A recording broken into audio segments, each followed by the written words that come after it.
Welcome to the All 12 Signs video series for Jupiter in Gemini. This is a big shift. It's over a year-long transit for us all. Ishiala diala ma otufiala diala diala diala. Hello and welcome. My name's Chloe. I work with card divination, astrology, and I channel multi-dimensional energies through my body, as you just heard and as you can see, through the form of physical and vocal light language. This brings in healing, attunement, and activation codes to the readings and to the messages that come through. Ishiala diala mautufiala. And it will be going on throughout the readings. Right, for those of you who know your time of birth and know your natal chart, I really recommend you check out the sign that falls in the first house first.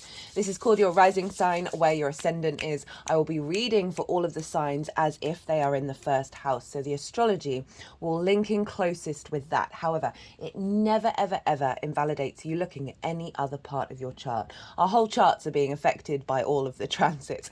You might want to look to where your Jupiter is, because your Jupiter is being activated with this transit. So whatever sign you want to check into, look to where it falls in your natal chart, look to the house that it's in and the themes of that house. You want to apply those themes, as well as all the other meaning you've got going on in that sign, to the messages that come through. It will be as if that sign has now moved to the first house. So the astrology will still link in. You just got to, for the rising sign, you just got to add on your own natal chart meaning on top of it. So take what resonates, leave what doesn't. And right, I am reading for Virgo in this video, so let us begin. Virgo rising, how you doing, Virgo? So I cut the deck 3 times before starting your reading. Got the Ace of Pentacles, the 7 of Pentacles in reverse, and the King of Wands. Now I'm going to break that down in a second, but for those of you, I read for the rising signs, so Virgo being in the first house. For those of you who don't have Virgo there, look to where it falls in your natal chart and the house that it's in. Those themes of that house, as well as all the meaning you've got going on in the sign of Virgo, you want to apply all of that to the messages that come through. It will be as if that Virgo energy has now moved to the first house. So the astrology that I'm going to talk about in regards to the rising sign will still connect. You've just got to add on your natal chart Virgo meaning on top of it. As always, take what resonates, leave what doesn't. So where is this happening for Virgo rising, to tie in what was coming through for that quick little reading with the tarot before I started the video? Well, for you, Virgo, this is happening in a fellow mutable sign, in the sign of Gemini. You are both ruled by Mercury. Italia duisci molto fiela. And for Virgo rising, this is happening in your 10th house. This is the peak of your chart. It's where the sun is most visible on the day of your birth, right? At the right peak of it. And it's linked into your life purpose, your career. Career doesn't have to be life purpose. It can just facilitate it. It's about reputation and visibility, right? Where the sun was at its most brightest and at the peak in the sky. And it's also about bosses, and how the bigger outside world sees you. So if we think about those cards in relationship to those themes, got that Ace of Pentacles with the 7 of Pentacles in reverse and the King of Wands. That King of Wands has been showing up quite a lot for everybody, which is fascinating.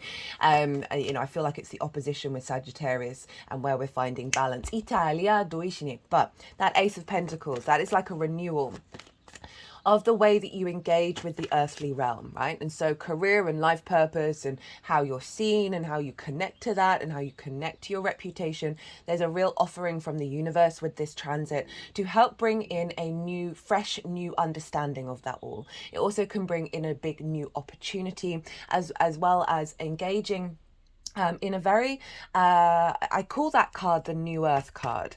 We'll see if it wants to come out, but on that card, on the traditional Rider-Waite, there is a portal, there's a gateway, and there's a mountain behind that portal.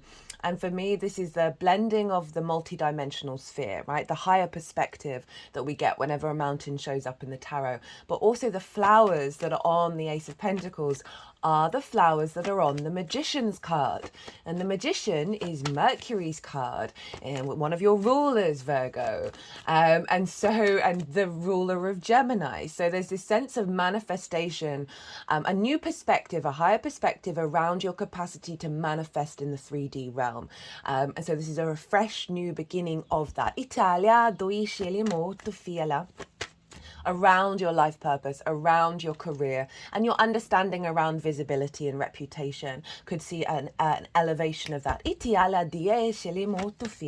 That's Seven of Pentacles in reverse. Well, the Seven of Pentacles is about starting something new, building, tending to it, really giving it nourishment, because it's like, imagine growing vegetables. At the beginning, you can't even possibly comprehend that they're actually going to turn into something you're going to eat. And you've got to put in that sort of daily dedication and tend to it. But it also can be quite a bit of a restless card of like, oh, when are things going to come into being? When is the harvest coming, right? And so in reverse, it's a release of that frustration, a release of that restlessness, while also acknowledging that you're moving into a next level.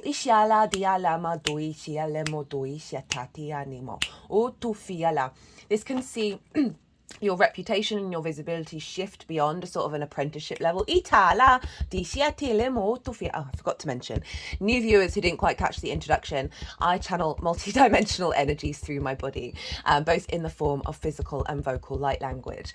And this brings in healing. Sorry if I sound a bit croaky. They're sort of tapping, not over the heart chakra, above it. It's near where sort of the thymus is. Just below the throat chakra. So it's a blending of the heart and the throat. And so this brings in healing, attunement, and activation codes, and it will be happening throughout the reading. What was I saying? Oh, yeah. So that Seven of Pentacles, again, it's sort of an elevation and a release around the frustrations that you may have been having. And then what was the final card? Oh my goodness, it's completely gone. What was it? Let me stop thinking about it, and then it will come. King of Wands. Thank you, brain. That King of Wands is ready to go. That's all about action. The King of Wands is about to leap off that throne. It's very passionate. It's very creative. It's very the entrepreneur, right? Very independent energy. A confidence in your spark of spirit, right? Fire in esoteric traditions is linked into source, is linked into spirit. So it's you tapping into that soul purpose, right? And being able to have the sovereignty, the maturity, and the confidence to act upon it. That King of Fire isn't bothered about what anybody else thinks, right? So I'm going to talk more about this in terms of your visibility and reputation. It's not about seeking that out. It's not about living in regret over what could be. It's genuinely about tapping into your fire, your drive, your motivation, and acting very strongly on your instincts. Your instincts are going to be very heightened around this. So that's the mini reading. Now let's get into the astrology, and then I'm going to be pulling some tarot cards. In the description box are all the dates and the degrees for Jupiter in Gemini, including the retrograde cycle. I've also put some key dates in there of the major aspects Jupiter's going to be making to the outer bodies. This is the square with Saturn, the trine with Pluto, which is going on right now, as well as a sextile with Chiron over in the sign of Aries.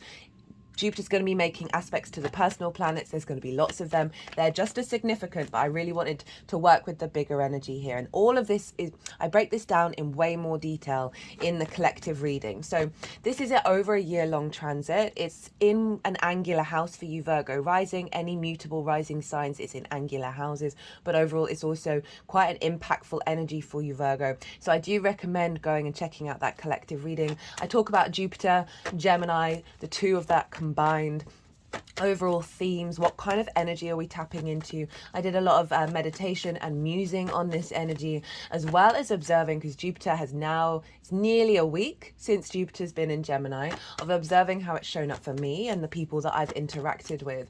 And so I bring all of that into the collective reading, and quite beautifully, I was quite surprised. Well, I'm always in awe So I always pull these oracle cards before I do a transit, and I will be doing the oracle reading when I finish doing the all 12 sign series, and just scanning the energy of these cards. They were so in alignment with what I was picking up on with Jupiter and Gemini. And I don't say that from an ego point of view. It's just as a channeler and as an intuitive, sometimes you're like, is anything real? Well, nothing's real, but is anything real? Like, it is what I'm tapping into there. And then for it to show up in the oracle cards just blew me away. So I go into that in way more detail in the collective reading, as well as pulling collective tarot. And I pulled some tarot for each of those major aspects that I just talked about, and I go into that into more detail. So if you, as I said, if you want a deeper understanding of what's going on with Jupiter, it's in your 10th house. This is a really powerful house, so it's gonna really support your ability to work with that Jupiterian energy. So I do recommend it. As I said, maybe pause, go and check it out, and then come back here and then see how the tarot is showing up for the how it affects your Virgo energy.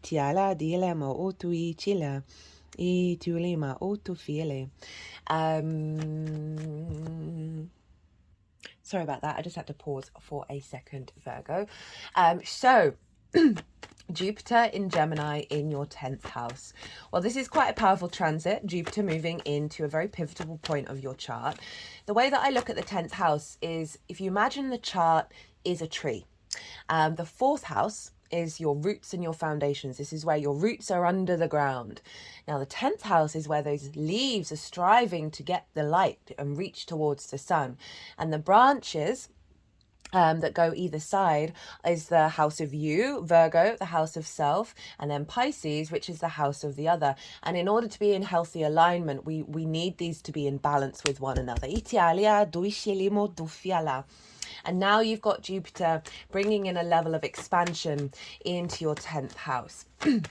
And so Gemini and Virgo, they square one another wherever that falls in your natal chart. And this is a square is an aspect of Mars. It's a 90-degree angle.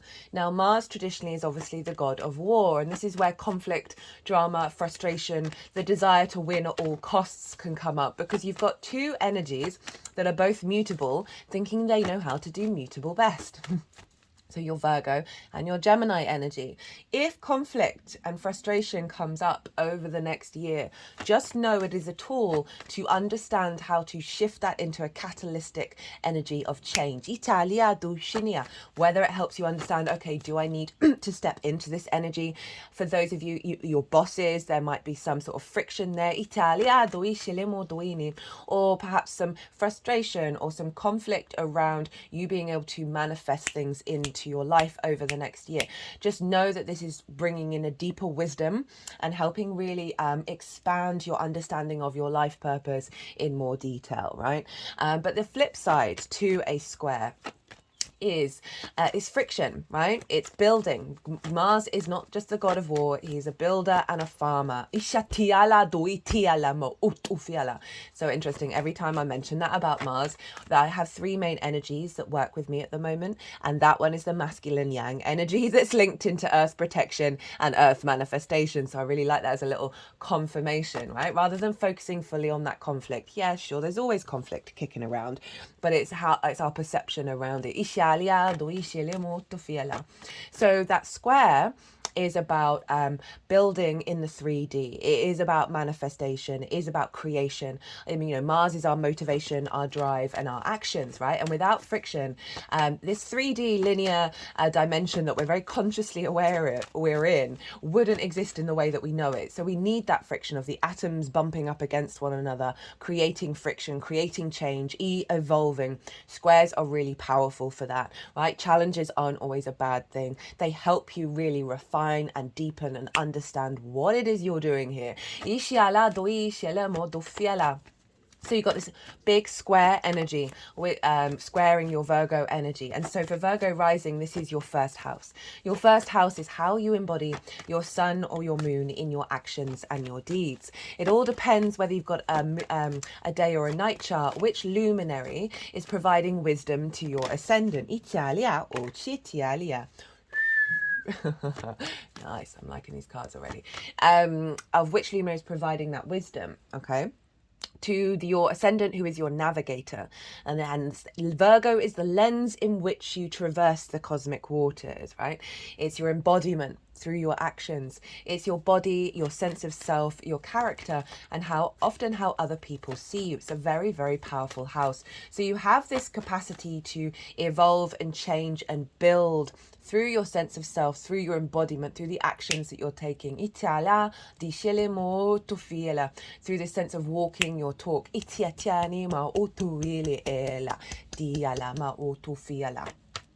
With what's going on with Jupiter in the 10th. Now, firstly, I'm going to mention Jupiter has left Taurus. You had a very favorable trine to your Virgo energy when Jupiter was in Taurus, in your 9th house of your perspectives, right? Your morals, your ethics, your philosophies, your connection to book, religion, source, energies, nature, science, all those matrices that are bigger than ourselves, but we know we're a part of, and how we figure how we're connected to that and how we want to move through our existence with that. Perspectives is so important, right? It affects everything we do. This house was also about teaching and learning. It's more mastering of something, of sharing perspectives, as well as going and living in a land or a landscape that is unfamiliar to you in order to broaden your perspective. So Jupiter was there, trining your Virgo energy. I love Jupiter in the 9th. Oof, one of my favorite transits. I did Libra's reading yesterday and I was very excited for them and very jealous. But Jupiter being in the 9th helps really bring you into a sense of deep confidence about your perspectives, right? Jupiter brings things together in order to expand and elevate and inspire, right? It brings a deep level of wisdom, of knowing, of faith. And with that knowing, there's an embodied confidence, a really healthy embodied confidence, which then brings you into a state of flow, right? You're in alignment with your perspectives. They're not being distorted by the external world. You are very confident and with understanding of how you connect to the matrices. Right, that 9th house can get a bashing, especially because of what's been going on in the world since the dawn of time, really, of the chaos, of the separation, of the what is going on with all the rulers. How do we even get out of this? And it can have us disconnect from those matrices. It can have us go inward and feel a bit discordant. Jupiter helps shift that energy, right? And with that brings a sense of flow, a sense of abundance, and an understanding of confidence within yourself, where you're more confident sharing those perspectives, working with those perspectives, and as I said, not getting distorted by other people or the outside world. Bringing in and elevating and bringing a deeper wisdom to your perspectives, maybe bringing in some soul perspectives that have been blocked.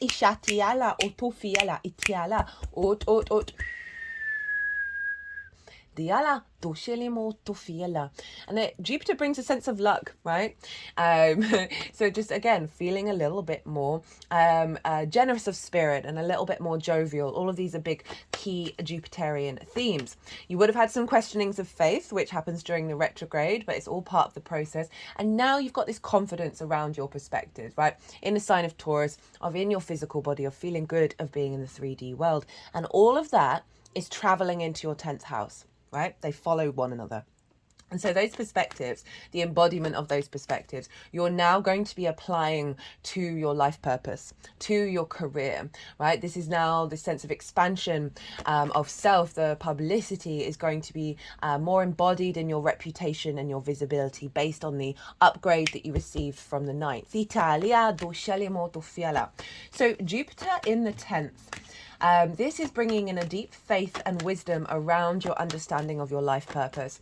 And this can see a real expansion in your capacity to understand the bringing together of all the parts of what you may have been working on in the lead up to this cycle. This happens every 12 years. We're not going to have it in the sign of Gemini in the 10th house for another 12 years. So it's a great time to harness that energy. Okay, they put the deck down. They're really wanting just to let this channeling, this healing come out. They're doing it around the heart area. Oh, I've got some tightness in the heart. They're now sort of tapping all over it and breaking up that energy. Atiala, itiala, iti otu, and then out the throat. Italia doshiala ma. Iatufiala. Now between the third eye and the crown. Ishalia, itiala.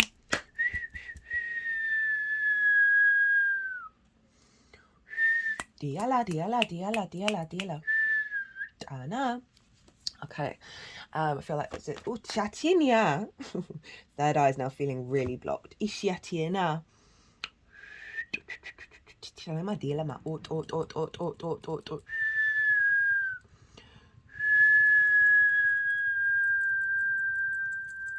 They're sort of tapping, doing sort of spirit fingers over the third eye. Italiana, Italianiana, Italiana. I feel like this is clearing some blockages around your heart, your throat, and your ability to see that inner vision. Italia, tu fila mo, tu fila. Ishinia. O tu ila diala, o tu. Dishinia. Okay, where was I? Yes, so Jupiter, there's a sense of confidence around what it is that you're doing. And there's an elevation. As I said, the bringing together of all the parts of what you've been working on over the last 12 years, elevating that and bringing it into a new sphere. That doesn't mean it's the same career. For some of you, this may be a sudden illumination of, oh, I want to go down a different path, or or this isn't quite working, and then finding the capacity, the abundance to be able to figure the things out. Italia and so again, Jupiter can provide opportunities, can provide a sense of abundance around your visibility and around your reputation. I will qualify that with, it's more about you no longer seeking it, because you're very confident about what you're doing and you're finding the wisdom and the joy in what it is that you do, that it's no longer about what other people think and how they perceive your path, right? This is a very strong energy that we've been working with for ages now, that this is about your autonomy, your inner power, not being entangled and distorted by the external world in a way that limits your soul's frequency. Because yeah, there's definitely a big chance of expansion, elevation, good publicity, you know, people seeing you with more wisdom, more opportunities, as I said, more expansion around your career and life purpose. That's not, I mean, it all depends on your natal chart. And if you want a personal reading based on this transit, my website is in the description box and my email address is there. Send me a line and we can figure something out, because there can be it can be more of a focus of your inner wisdom and your inner knowing and your inner abundance, rather than it being represented externally. Italia dushalemo tu fiela etiela dishelemo tu. And overall, this is just generally a level of confidence, right? Of like, okay, I know where I'm going, I know where I'm headed. And Jupiter can really bring in that, and it's going to be squaring your energy, so it's going to be calling you to step into the embodiment of it. You're going to find that your actions are going to be more in alignment with your career house, with your life purpose. Jupiter in Gemini, well, so Gemini being in the 10th, this is the capacity of doing many things. Of doing many things. Itiala usheni. Many hats. Itiala. Many plates being spun. And Gemini, I love the Gemini energy. Talk about it quite a lot, obviously, in the reading, in the collective reading. The capacity to hold lots of different information and not fall into dogma, right? It's a mutable air sign. It's ruled by Mercury. It's the fastest moving sign in the zodiac. And it's the ability to connect the dots to pathways that may seem quite unconventional. I see Gemini as the neural network connections, and being able to make new connections beyond those sort of rigid trauma responses and programmings that we have that are in our brain, like the very easy, quick pathways that are very ingrained. This Jupiter in Gemini is expanding our capacity to connect those dots and also not take information too seriously.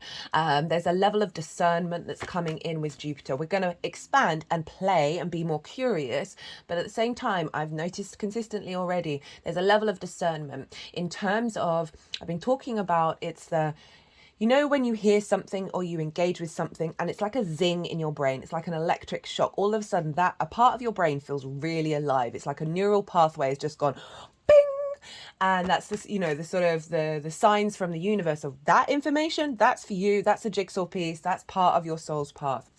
Jupiter being in this sign is our expanding and finding the wisdom and the elevation and the discernment around those zings, right? So again, you're going to be able to engage in lots of different information, but find the dots, connect the dots that are taking us beyond the old paradigm. So this is a great time to explore and get really creative and curious in different and really seek out lots of different ideas and things. There isn't going to be the sort of the freeze energy we can often get with Gemini, right? It's the fastest moving sign in the zodiac. We can have many plates spinning, and because of all of that, we then get so overwhelmed we go into freeze mode and nothing might not manifest. Italia, like loads of half-finished projects. And that's a part of because it's the fastest moving sign. It's, you know, every sign has many different frequencies, and that is definitely one that we can struggle with the sign of Gemini. And so Jupiter again is bringing more ease and more expansion there, in terms of we're going to have the confidence and the ease and generosity of spirit to be able to have lots of many spinning plates, while at the same time get things done. So this is a great time to focus on this energy. Focus on, you know, I've been talking a lot with all the readings about meditation and breath work. This can help calm that Gemini energy and help us tap into the embodied wisdom of Jupiter, right? The bigger picture, right? Jupiter is very much about the zoom out rather than the details, right? The philosopher rather than the accountant. And so, you know, just sort of meditating on Jupiter being in Gemini and like calling in that energy and working with that through your meditations, you're going to get a lot of visions, you're going to get a lot of clarity, a lot of ideas, a lot of jigsaw pieces to help really strengthen the energy that you're working with over the next year. Jupiter will retrograde. I think I mentioned this already, and that tends to be where we then question faith, right? Actually, no, I mentioned it around the 9th house. Question what we're doing, okay? Just know it is part of the process, and it brings depth and nuance to your path. I'm going to be doing a Jupiter retrograde because it's going to be in its retrograde cycle for quite some time. So we're going to be working with that for ages. But as I said, it's... you may see a contraction around opportunities, and just know it's a refinement. And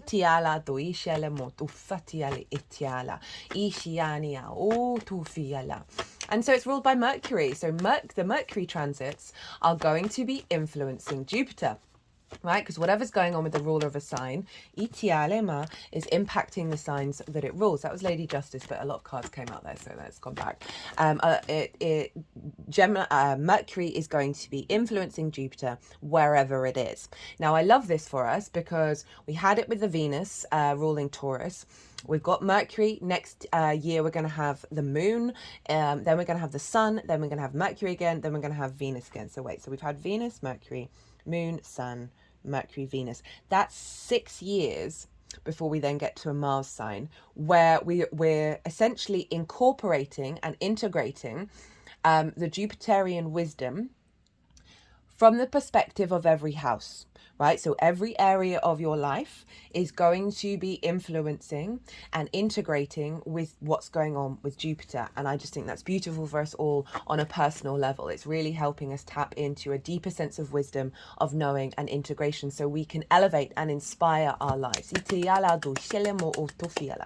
So those mercurial transits are going to be having a big impact on Jupiter. And at the same time, they're impacting your Virgo energy. So you've got this constant boost from Mercury influencing your life purpose in your career and how you embody yourself. You always have this, but now this is doubly influenced because Jupiter's there and expanding that energy. Itiala dushinia. So there's a real alignment between your sense of self, right, and connecting to that in a very authentic way that is then facilitating your life purpose and your career.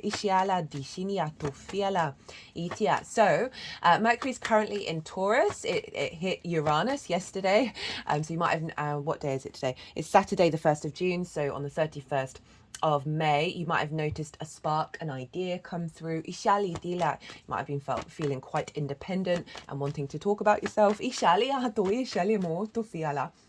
Especially with the perspectives. It's going to be moving into Gemini pretty soon. It's going to be there during the Gemini new moon. And so there's going to be a real boost over the next month with Mercury, Venus, the Sun, the Moon, Jupiter, all hanging out in Gemini. Obviously the Moon not for a very long time, but boosting that new moon cycle. That you're going to have a real focus and a real clarity with your desire, your vision, how you collect information, how you bring flow and connect the dots, and your expansion and your wisdom with the 10th house over the next month. So this is quite a key month for us all in terms of Jupiter in Gemini.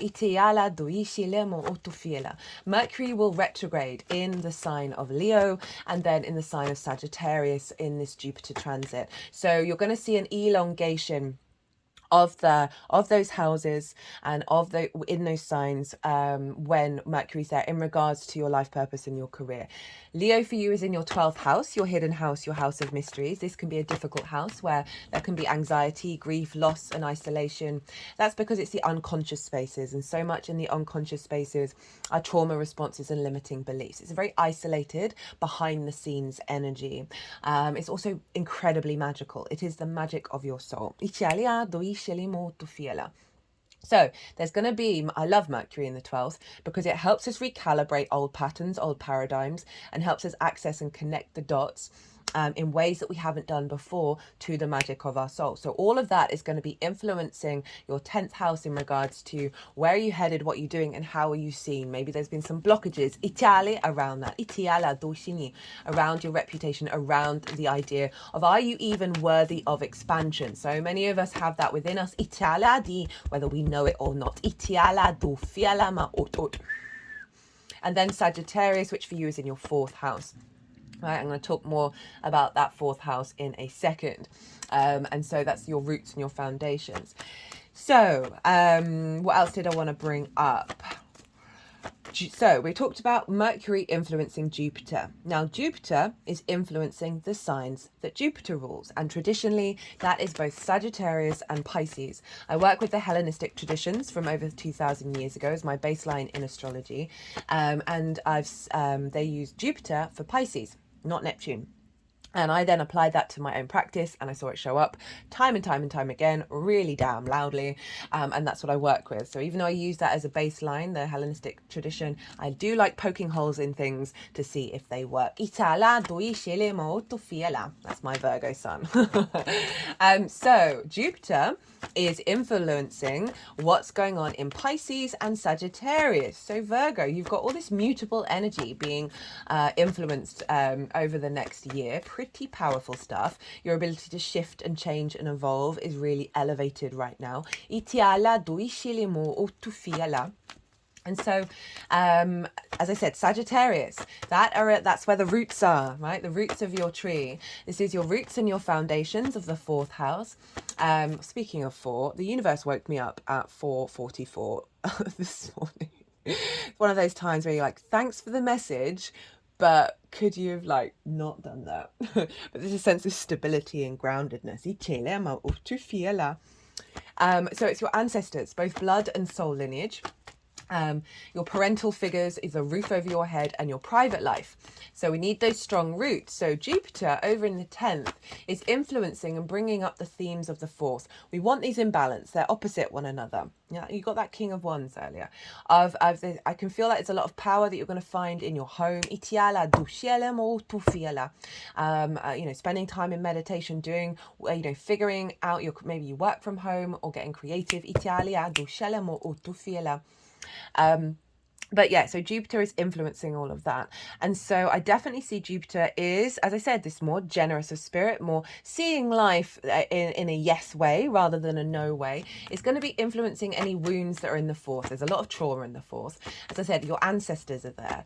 And so any wounds that they have had around visibility, reputation, career, all of that, that is being boosted. Itiala doshini, and healed. Ishiala, because we're finding the deeper perspective, the higher perspective, the wisdom of it all, the zoomed out energy rather than fixating on the details of the pain and the regret of perhaps life not manifesting in the way that your ancestors have wanted or that you have wanted by default. And it's also parental figures. So any blockages, any blockages around you being able to tap into your authentic soul path. Any trauma there that sort of limited your lack of worth. And that can be the smallest of things that was said to you when you were a tiny child and you've completely forgotten it. So Jupiter's going to be influencing that and expanding with all of that, as well as elevating your capacity to connect to your roots. So there's strengthening who you are. That means that, you know, what I was talking about in terms of how the big outside world sees you, reputation, visibility, of not clawing at it, not feeling grief around not having it in the way that you would like. This may not be relevant for everybody, but there may be like tendrils of that. Say if you're like, life's great and your reputation's great, there may be a part of you who's like, oh, well, it could be better. It's about releasing that energy and standing in your own power and doing things for your sake. Not for the expectations of parents. Even if we think, I'm not bothered, I'm not going to listen to them, there's always still something little niggling in there. So Jupiter's influencing that. This could see, on the flip side, work burnout, right? Focusing on the career and neglecting the home. I would really recommend making sure that you're in balance with that, right? Making sure those leaves of the branches, the top branches, aren't getting too big, that they're getting bigger than the roots, which means your tree falls over. And so that Jupiter's influencing there. And as I said, it can be really, really useful to work with that energy of get creative at home, meditation, whatever it is that's helping you tap into your life purpose, right? Tap into your career in a way that's bringing you more spiritual meaning. That can be in any damn area of existence, right? It's not just like pulling tarot, right? Spirituality is about a deep, deep meaning and joy and love of what you do. Even if it's not the dream, of finding that energy in what it is what you are doing, which then means you're not in conflict with your situation, that then opens up more possibilities. Now, Jupiter is also influencing Pisces, which is opposite your sign, Virgo. So you've got, as I said, all those mutable signs are being influenced quite strongly right now. And the seventh house, the house of the other, of Pisces, this is this can be, so it's your intimate one-on-one relationships, right? I often see the seventh house as one, it is linked into those people in your life and what's going on with them, as well as what you're drawn to, how the lens in how you show up, as well as how you understand, and this is really key, how you understand yourself in regards to the other. It's like a mirror, and that's very helpful in terms of the journey that we go on of uncovering ourselves. So Jupiter's influencing that, right? Jupiter's also squaring that energy and influencing. So the relationships that can show up in the seventh can be business partners, one-to-one clients, people you work with on a one-to-one basis, intimate friends, your relationship with source, as well as long-term committed romantic relationships. And this is all because this house is linked into contracts. Right? The honoring of the self and the other two parties coming together with a level of commitment and integrity. Arguably, that's not always the case. But like saying, I promise to do this, you promise to do that, and we work together. It doesn't have to be about promises, because obviously commitment is something that we should do on a day-to-day basis rather than have an expectation of it. But obviously, you know, with some dynamics, there is that expectation because of a previous history. Anyway, I'm sidetracking. It is this sense of integrity that we step into, a level of commitment to the other and the other to us. So Jupiter over in the 10th. In terms of career, this could be bringing in a abundant figure who might be a business partner, or elevating your connection with a business partner that you already have. I can see with this sort of potential accentuation of your visibility of more clients coming in,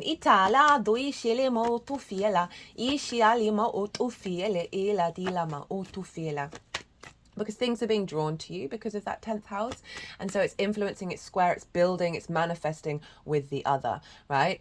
This could also be a heightened connection with source. Did we get a flipper? Yes, we did. I love that flipped and went back in. Gemini energy. Could be a really strong building energy with source, co-creation with source. I'm just going to pause. I've got a tickle coming up in my throat. Sorry about that, Virgo. So yeah, deepening a connection with source. It can be in regards to like collaboration with a friend in terms of a career path, having more healthier, intimate friends in your life who are facilitating and supporting what it is that you're doing.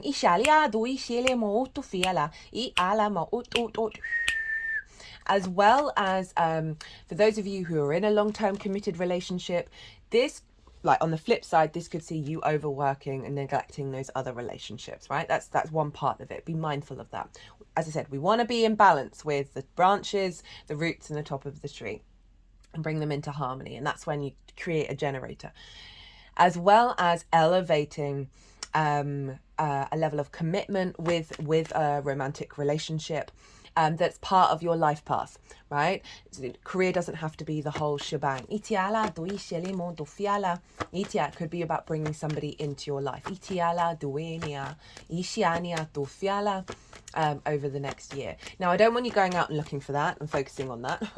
Focus on you, always focus on you, and be in alignment and at peace with what's going on in the present moment, and that will create a sense of, as I said, the abundance and the opportunities to come through. So it's, don't worry, don't be in fear about any of that of coming through, but there is a chance that there's something around your visibility that's accessing and building a balance between the self and the other.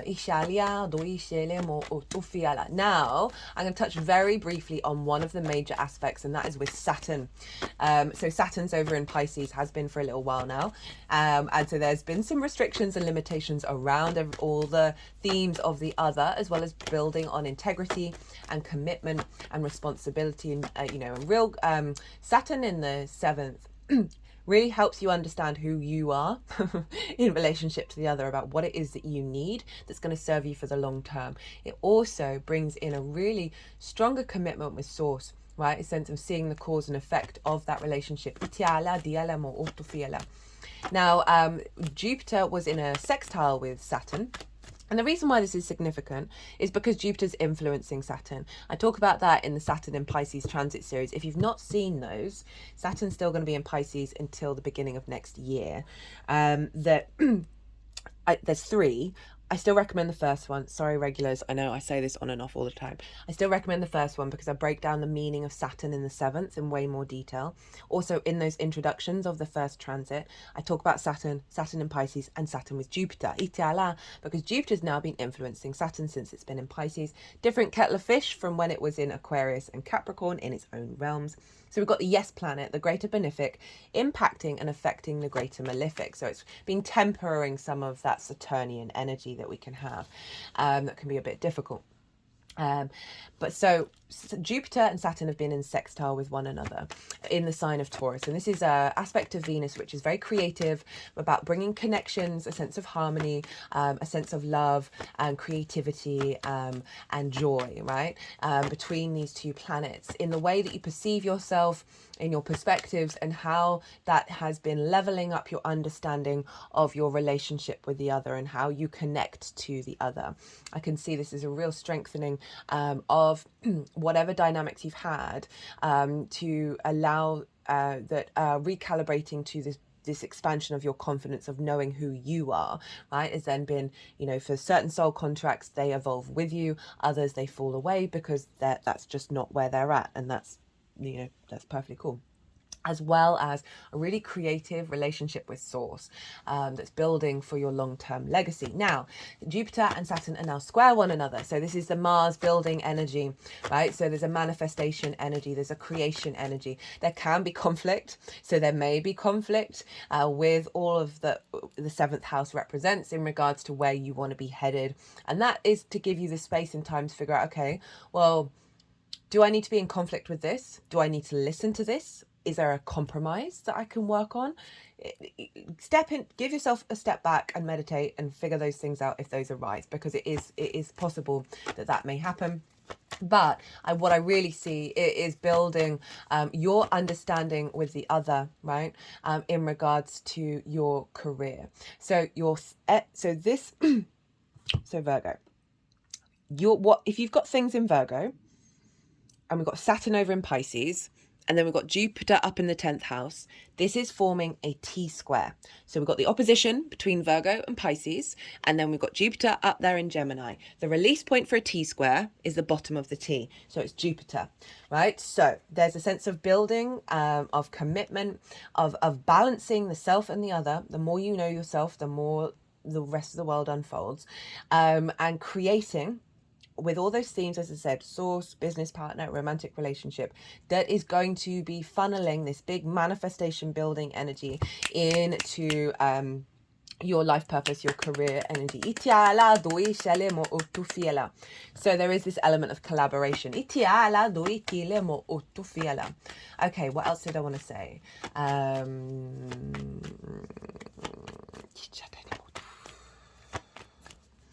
think that's it. Look to where your Jupiter is in your natal chart. Look to the house that it's in, the themes of that house. Diala.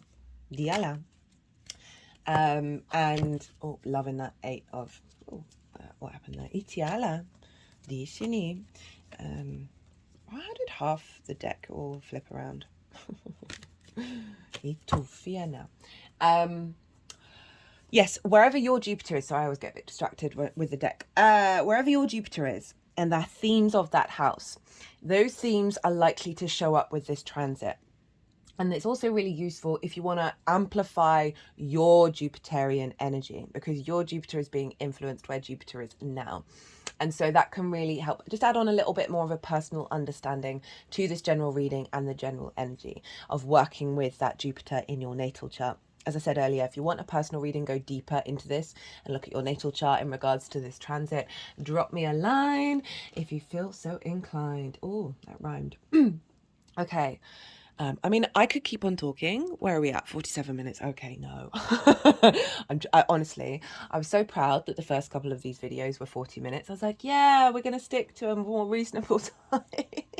No. Right.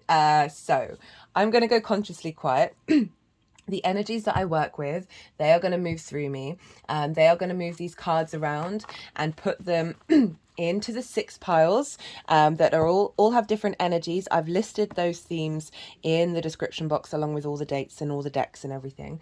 And so they're going to put them into those piles and do a little bit of channeling. As this is happening, I call you to soften your mind as well. You just had loads of information.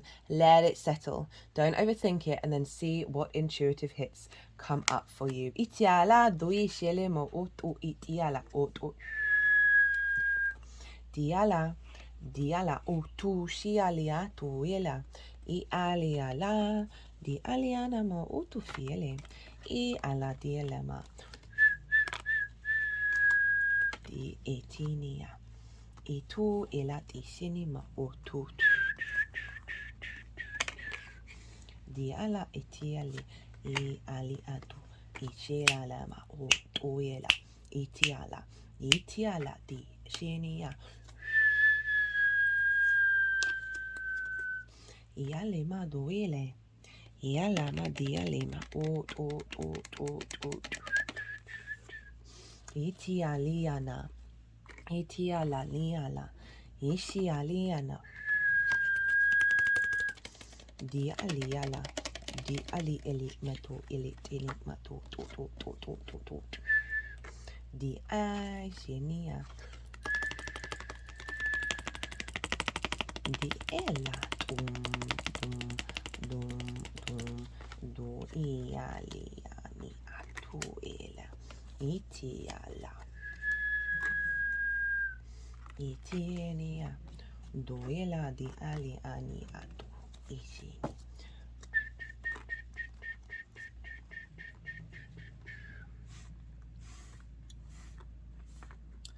doela madisheni ma doela diela di alima.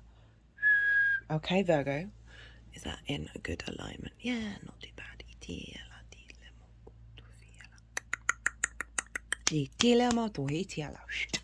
So, the overall theme of this transit, we've got the Seven of Swords, the King of Pentacles, and the Nine of Pentacles. Love this combination. Look how yellow that is.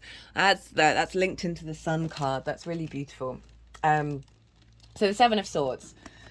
Regulars, you know, I go on about this quite a lot. I do not understand why this is deemed a really bad card. It is the colour of the sun.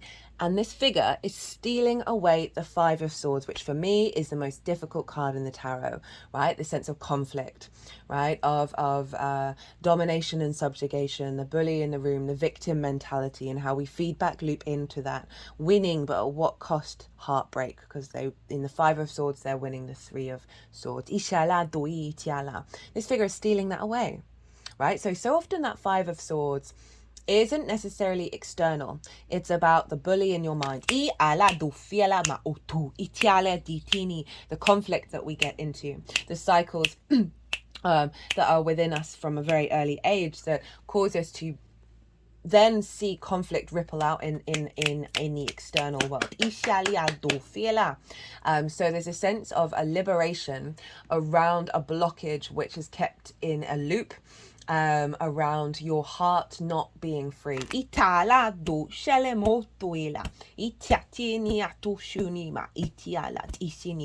it also can feel like the, you know, in the Five of Swords, of the outside world winning, right? And feeling that your reputation, the way everything's manifesting, there's just been conflict around, there's been blockages around that really being able to activate. Itala. And this figure's stealing it away, right? They're stealing away the resources from the other camp in order to stop the war, right? And it's bringing in the Two of Swords, which is all about inner balance, inner knowing. Itiala dui shinia tufiala. And this is about a change of perspective, about doing things differently. And I love that this is showing up with the 10th house, with Jupiter in Gemini, an air sign, of the adaptability, of the changing, of the catalytic nature of Gemini, that is bringing us into a state of peace. I'm just being called so one of the things that I talk about in the collective reading is that I feel that Jupiter in its expansion, the bringing together of parts in order to elevate and inspire. You know, you've got the twins with Gemini, right? The two pillars of the symbol. In the oracle cards, there's quite a few cards with two pillars. There are two pillars here. There's a unification happening. Jupiter is unifying, it's helping us step away from duality into polarity, right? That is a fundamental of the universe, and being at peace with that, the light and the dark, the night and the day, that's the same thing, kind of, and bringing them together, not so that they disappear and they become the same, but that they are working together and then elevated. And so I love that you've got those two pillars of a unification of something, and having more energy and more inner knowing about where it is you're headed and what it is that you're doing, and moving away from that conflict. And then we've got the King of Pentacles, Nine of Pentacles, big boss energy for the 10th house, right? Very abundant. Look at all those grapes. Those grapes represent the harvest. And so this sense of there being abundant, of there being an end result that's linked into bringing the harvest in. Remember, we got that Seven of Pentacles in reverse, which is all that kind of frustration of like, when's the harvest going to happen? When the results are going to happen? And so this energy is saying you are activating a cycle of bringing about results. The King of Pentacles, very earthly realmed, very opulent energy around it, very luscious, very fertile energy. The only other figure in the tarot who holds the golden scepter is the Empress card, is Venus, of that creativity, of that fertility. And the King has the capacity through its actions to manifest, to bring instability and security, and also of a sated, I want to say opulence, but that doesn't have to be showy or overdone, but an opulent, whatever opulence means to you, of, oh, there's something tangible here, there's something that I feel good about. Italia doisce molto fiera, you know, seeing the fruits of your labors. Italia dice molto fiera di alemo otoini. And then the Nine of Pentacles is a very similar energy. This figure knows what they need to do in order to bring about a healthy, holistic life, a happy work and home life energy, right? She's hanging out in a garden, right? She's made the right decisions in terms of how she manifests and builds and brings in resources in her life where she can then enjoy that life as well. Very confident, being able to say no to things, of having a real clarity. This is Venus in Virgo, by the way. Having a real clarity to facilitate and bring things into manifestation. So again, if we're thinking about that Sagittarius energy, and the self and other, right, of it being in union and being in a sense of harmony in the 3D realm. But the overall theme is the sense of you stepping into that power, you stepping into that maturity and an elevation of how you then create your life path. And I like that King being there, particularly in terms of reputation and visibility. Obviously, kings are, you know, the most visible person in the court, right? There's a sense of authority there. Okay, so what is being activated? We've got the Eight of Wands. It's been showing up quite a lot. The Nine of Swords in reverse. The Three of Wands and the Wheel of Fortune. And I like that because we've got in the release pile the Two of Wands. So alignment, right? This has been showing up a lot because Jupiter is helping all those plates that have been spinning come into alignment.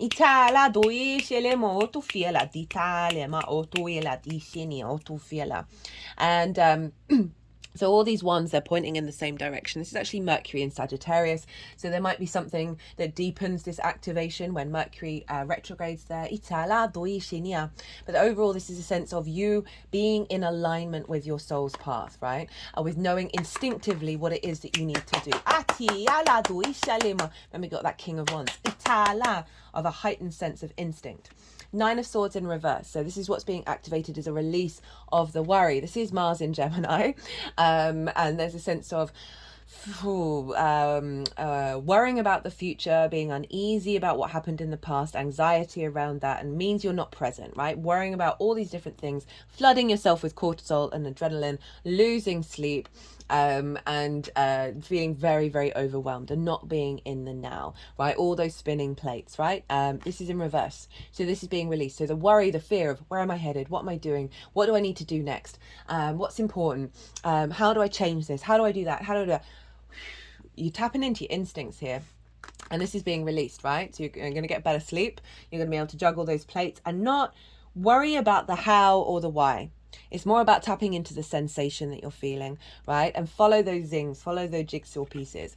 We got the Three of Wands. Love this card. Sun in Aries. Very confident. Very, very confident. They're standing on a cliff top, which represents they have the higher ground. They've got armor on there and very opulent clothing. And there's an activation of a confidence of knowing you have done what you've needed to do in the lead up to this transit, where you are confident in your capacity to embark on the next level. And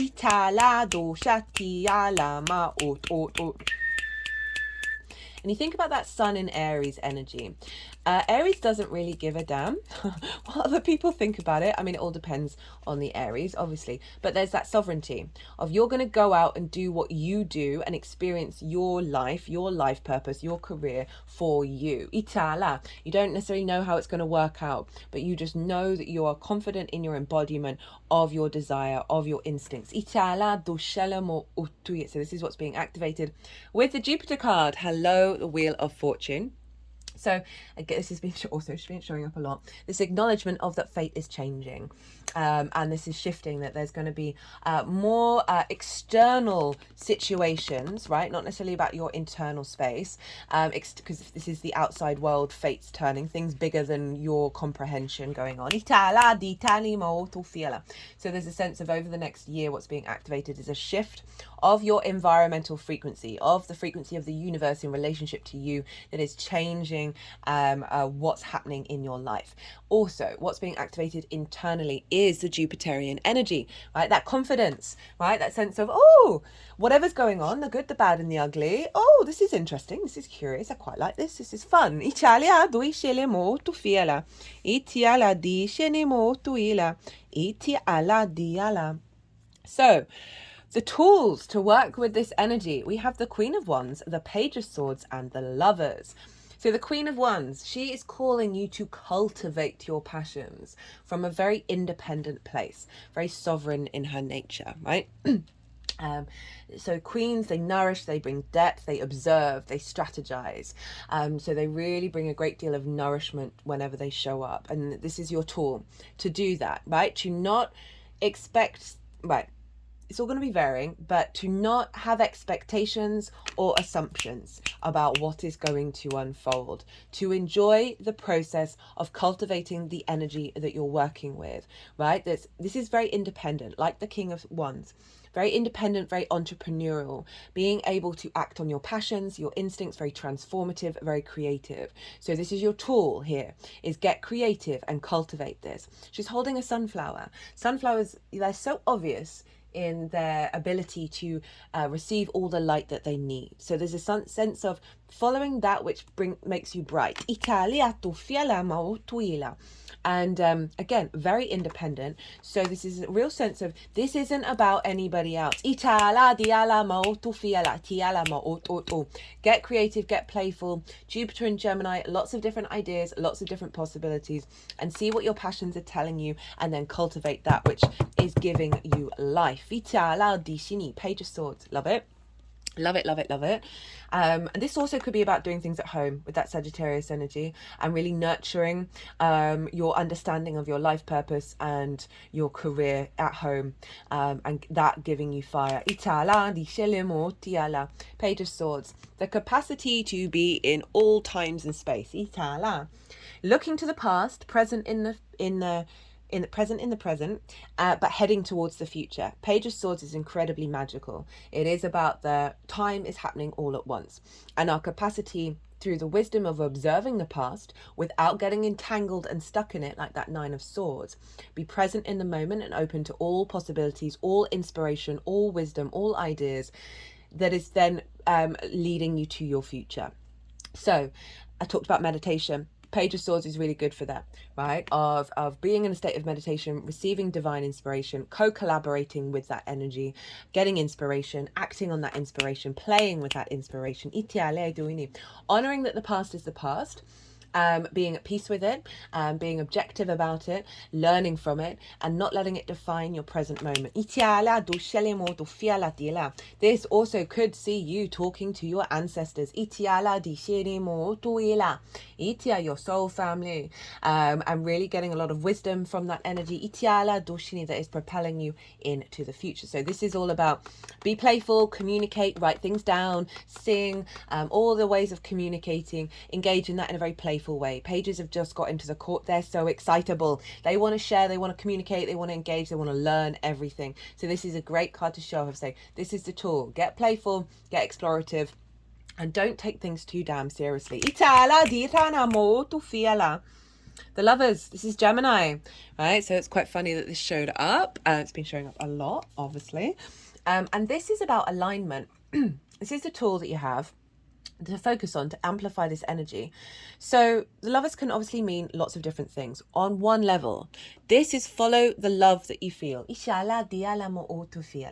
have a tool in ready for you. Venus is conjunct the new moon in Gemini, so that Venusian energy is imprinted over the next 6 months of being in love with your work, having the desire to take action around your life purpose and your career, falling in love with all of this again, falling in love with yourself and the path that you're on.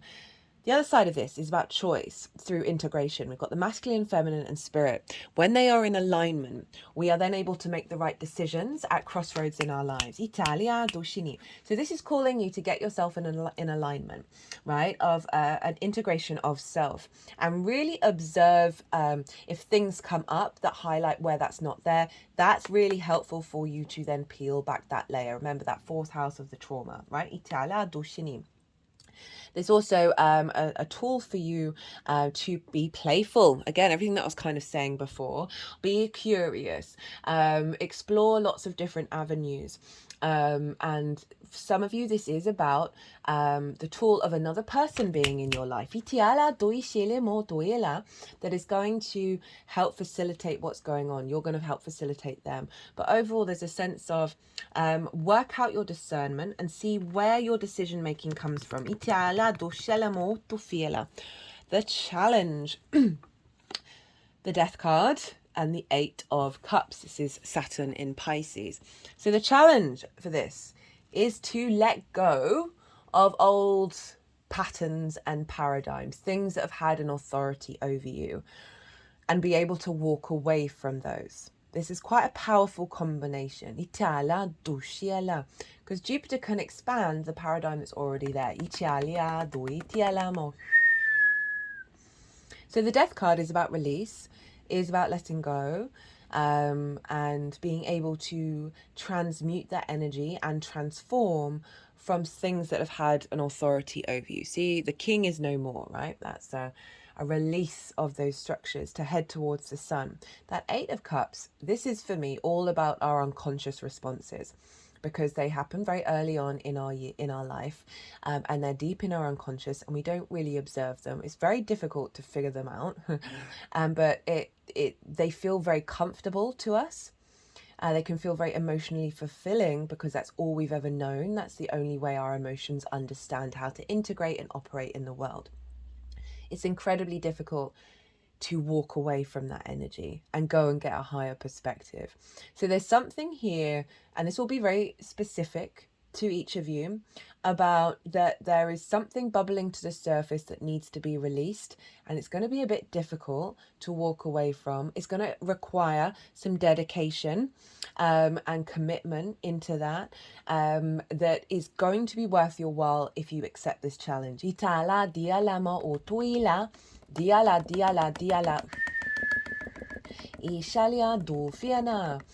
So Saturn over in Pisces, that is the house of the other. So that can be old distortions around the impact that the other has had on you.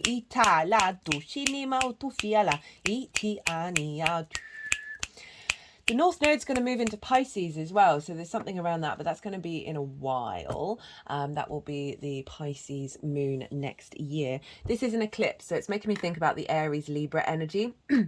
That perhaps with that Libra energy of the refinement of your skills and your tools, and also perspectives around resources and how you bring in regular income and how you value yourself, that there's some really sort of intense energy that is here to be released, but sometimes we just hold on to that energy because it feels really comfortable. So as I said, if you want a personal reading, we can dive into what that's about for all of you. So you've got that 8 of Pentacles. Love that. Love that. Because remember, we've got that 7 of Pentacles in reverse and the 4 of Swords in reverse. Love this energy. So this is all about contemplating that 3 of Swords, that heartbreak, in order to find the truth, right? And knowing that you're being held by something bigger than yourself. I see this as Jupiter in Taurus, right? You've done that contemplation. You are now bringing this truth, this perspective out into the world. And with that, you've got the 8 of Pentacles, which is the whistle while you work. This is the refinement, right? This is headed toward mastery. Itala doshinia. And I love this for the 10th of this is saying you're going to have the dedication and the devotion and the joy and the energy to commit to what's going on with Jupiter. So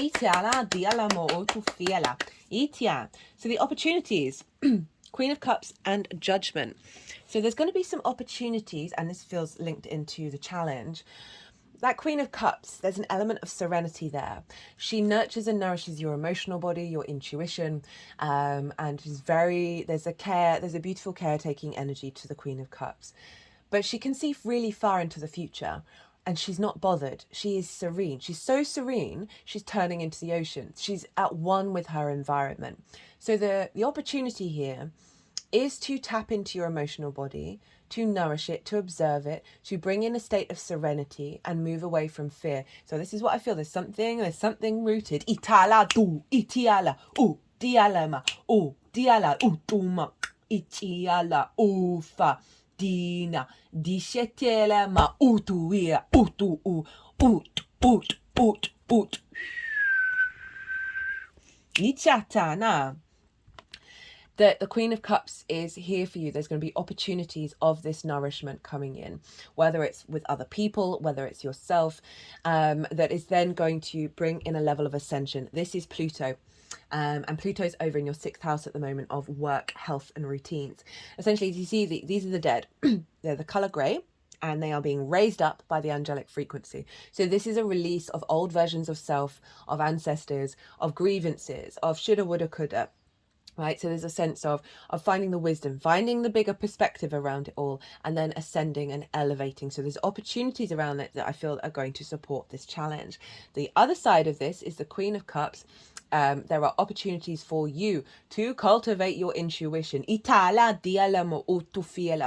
around and your emotional body, the love that you have for your work, the love that you have for yourself here in this incarnation, and how that unfolds. That is going to see an ascension in the way that you work, right? Jupiter over in the 10th is influencing what's going on with Aquarius, is how you work, right? How you figure things out. Pluto's there. They're in a trine right now. So it's a real elevation of your embodiment of your work going on as you connect intuitively to your life purpose, because you're going to have more energy, more realizations, more perspective around that.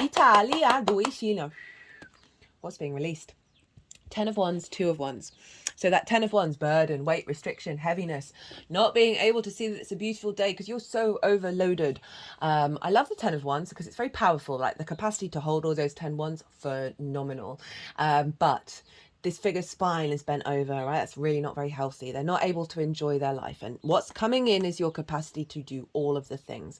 So this is being released, this weight, this heaviness, this sort of, I keep doing all the things, but there is no end in sight, right? I can't rest. I can't enjoy it. I'm not celebrated. I'm not recognized. I'm doing this all by myself.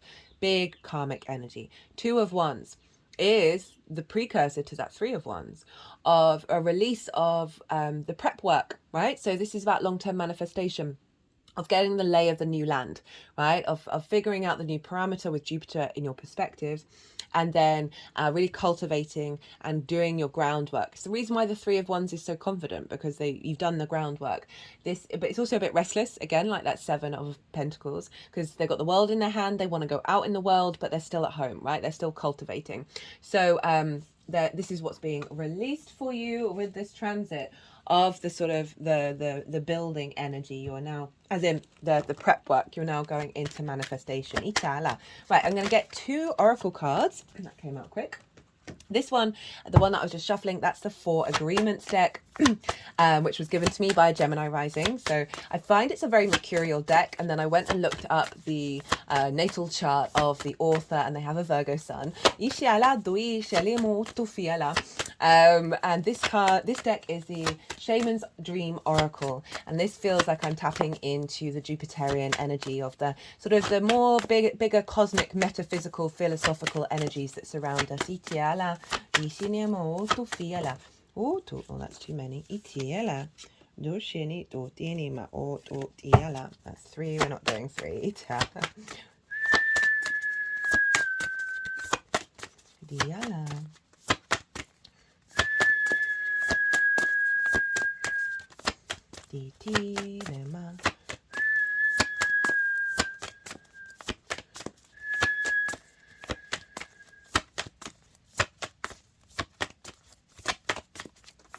Being very specific with you, Virgo. 1 card for Virgo, please. Or 2. We'll go up to 2, but not 3.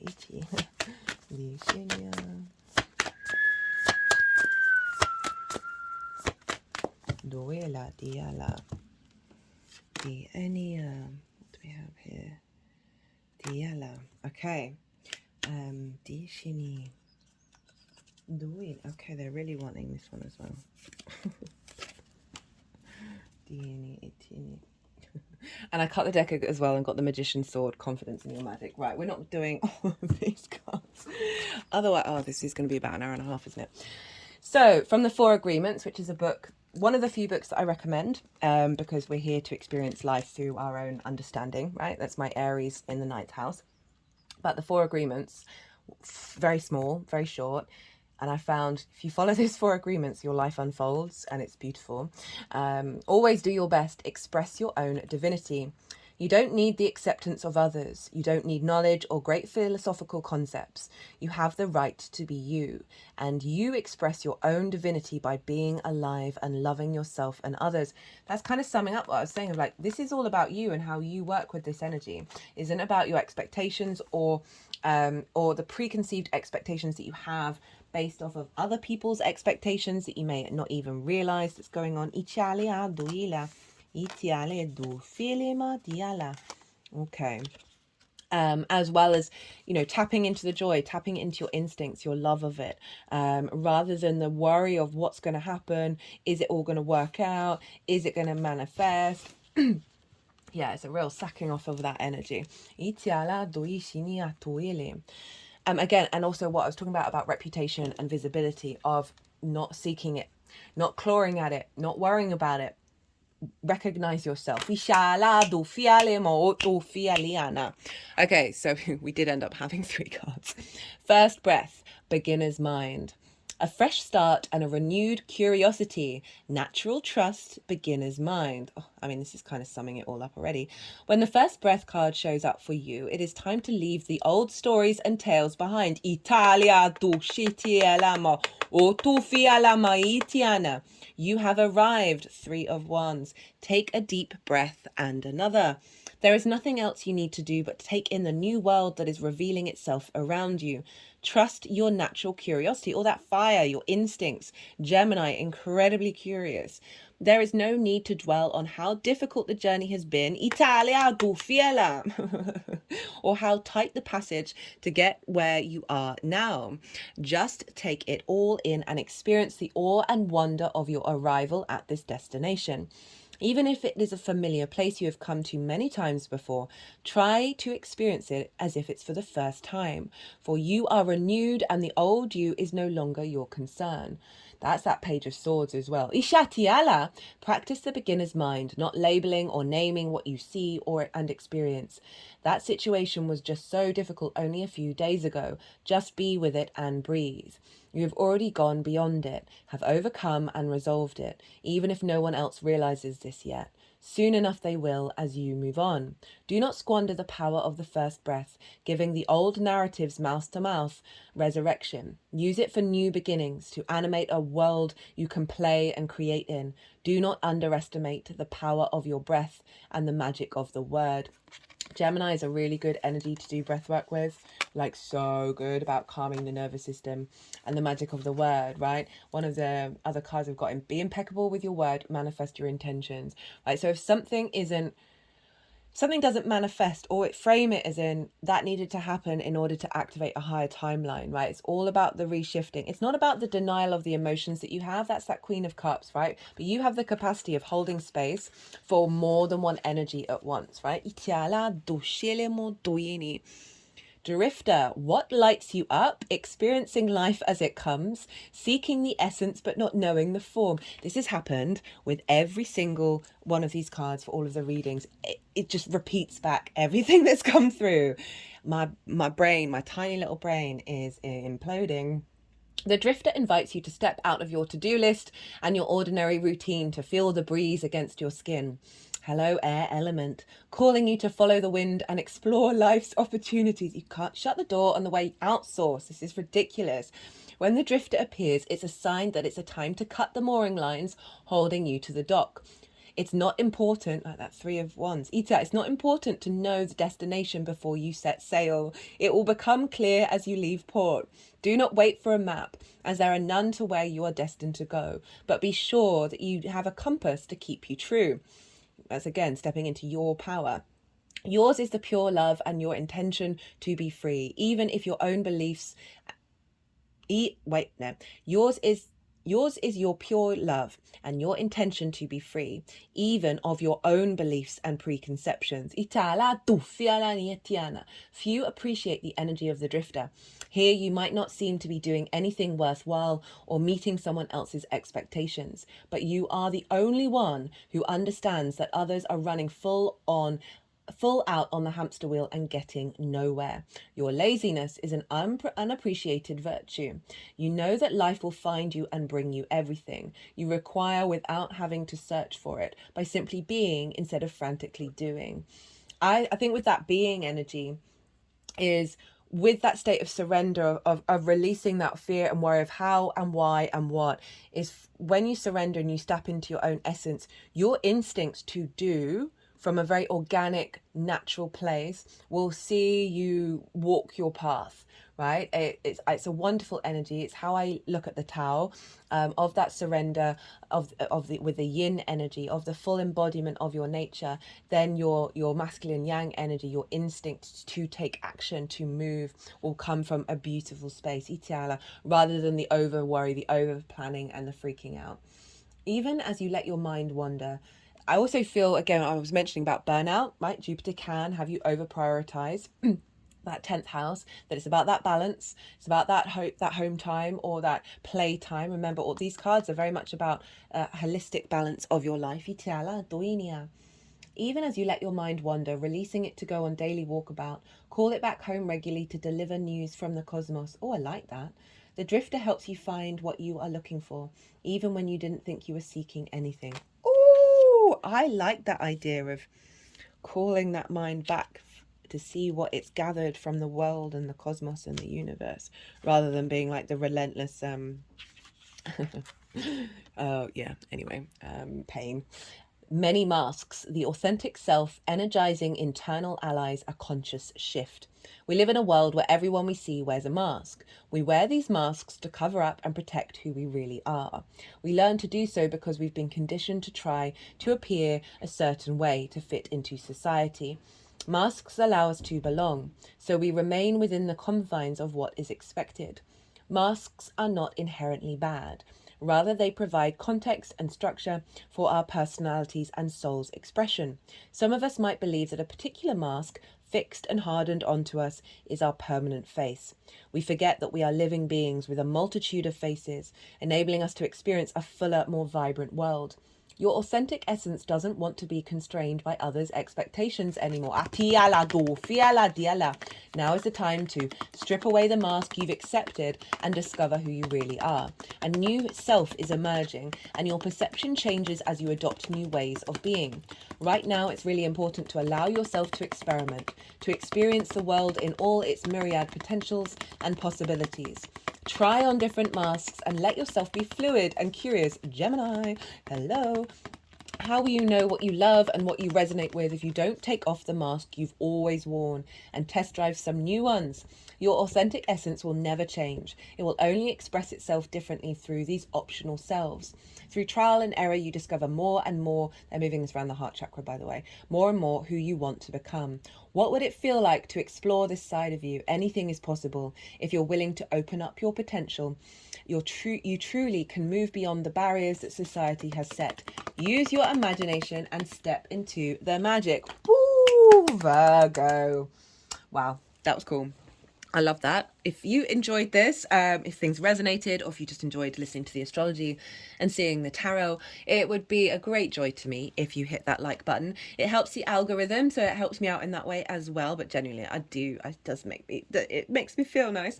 If you want a personal reading, doesn't have to be about this transit, can be about anything. My Virgo sun loves to facilitate the client on an individual level. So my website's in the description box. The email address is on the website. Send me an email. Drop me a Instagram voice note, whatever it is you want to do. Give me the context. We'll figure something out. Virgo, goodness gracious me. I'm not surprised because Pisces was pretty wild, as was Sagittarius. All that and Gemini, obviously, all the mutable energies, like, whoa. Be good to yourself, be good to those around you, and most importantly, enjoy the ride and be well until we meet again.